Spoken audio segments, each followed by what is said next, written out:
Kiseng jong kinongnya tourist taxi ni Meghalaya, kin api kajing penbet baka sorkar, ya kajing bikiman hakash potre inailur ahaja bunriyo, badya menta kin weng no shwashipor, ban khang ya kajing wan kikali Assam, sha Meghalaya. Ya kani karai, kila shim hadian kajing yalang baka sorkar, kabalum no sembut menteri rangba, ubah sngyo balang da, ha secretariat hakasingi ublay, kak arpulai tere inailar arhaja bunriyo. Unong yalam ka All Khasi Meghalaya Tourist Taxi Association, ulapan pau bakat barang api kajing penbed baka sorkar, hapo kashpau tarik nailur aja pun rio, kajing kangi kali Assam kan sange shwa. Nakaliang u Deputy Commissioner Karibhoy, u Abhishek Saini ulaong, babaro kajing kangin tila weng no na baro aliang, kata nakaliang ki Association Assam ba Meghalaya, hadien kajing kandu langbo sembut menteri rangba.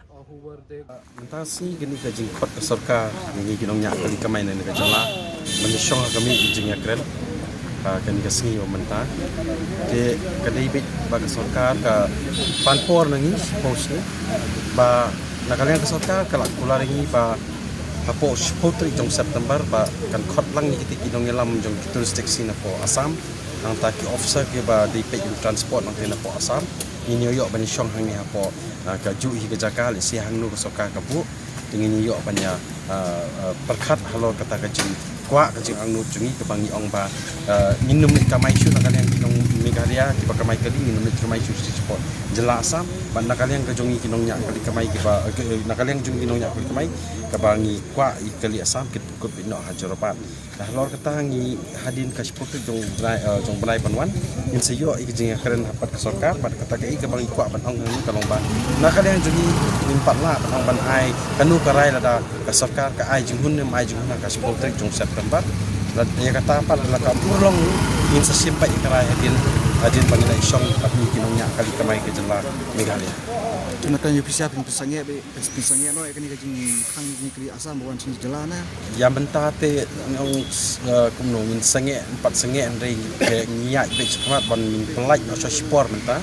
ke kata kan yo ekarai hang ti babun ki para rival apo dam sai la ka jelong ka bala ni hap sutu hiki bak sarkar ka ai kata ka ba nam tak sport trik ting hapan ya lengkap banyak yo ya ka jingjob kan bak nakalian ki kali ML bandai kamai apo kaspo tarik jong September hingga ai poksekat temut tila bandai kamai. So the situation is completely under control. However, there were certain associations of Meghalaya, mainly the All Khasi Meghalaya Tourism Taxi Association, who were there gathered at the Umiam area. And they had certain demands, and today we had a meeting with Honorable Deputy CM with all the associations, myself, SP, and from Shillong also, and a very fruitful and positive meeting has come up, and they have agreed to disperse from there, and no longer there will be any kind of blockade. As we know already, Assam side blockade has been removed from Jorabad, and now from Umiam area also the Meghalaya associations will be removing the their blockade, and there is a free flow of movement for all. So I appeal to all the tourists, all the persons who are coming from Assam or those who are going from Meghalaya towards Assam they are welcome, both of them, and there is a complete free flow of movement that will be happening now. We do not want any sort of fear in the mind of the people, and district administration is always committed to ensure the safety and security of all the citizens and the tourists. What about the fuel supply from Assam? Yes, so that also the loading has started, I have been told, but still some of them, because of the fear and the messages going, they were not able to pass. We earlier providing police escort also, but like I told you now that since there will be a free flow, there will be no stoppage of any fuel trucks, whether it is the POL, LPG or other essential supplies, as well as private vehicles.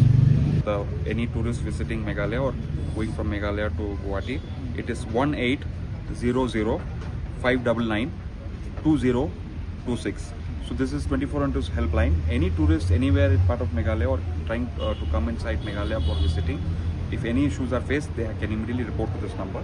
and then it will be directed to the respective districts so that we can help them in all possible ways. Thank you. 1800-599-2026.